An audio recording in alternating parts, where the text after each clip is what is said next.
Yes, well, I tell you what, it makes a much easier path for President Trump and J.D. Vance to win the election this fall. Again, Kamala Harris has been rated, not by Joni Ernst, but by an independent agency as the most liberal senator, even to the left of Bernie Sanders, a socialist. So you have Kamala Harris, and you have the governor of Minnesota, who has provided benefits, driver's licenses, etc., to illegal migrants that have come into his state using taxpayer dollars.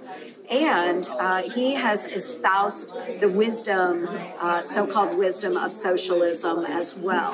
So I think that it goes against the grain of the American people for hardworking folks that pay into our tax system to see all of those benefits go elsewhere to those who haven't paid into the system. Again, I think it becomes much easier for the Republicans to take back the White House. You've accused Kamala Harris and Governor Walz of supporting the defund the police movement.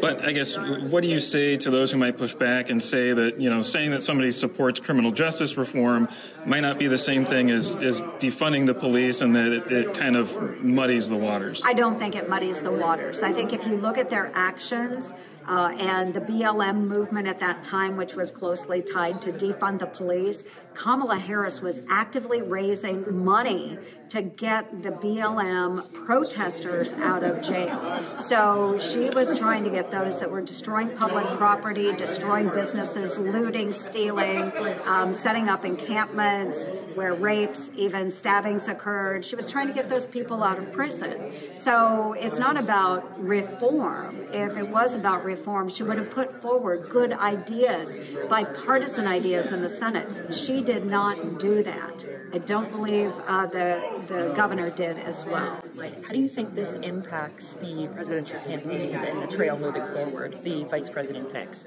Well, honestly, at the end of the day, I don't know that the vice presidential picks will make a difference, but it does cement into place that they've got a very left-leaning radical ticket that doesn't resonate with most of America. If you look, and what I'm asking voters to do is look at the policies, and we've got to separate personalities from the policies. So look at the 4 years under President Trump, and look at the 4 years under Biden and Harris. Was your family better off with President Trump? Are you better off today than where you were with President Trump? Most families are saying, I was better off under President Trump.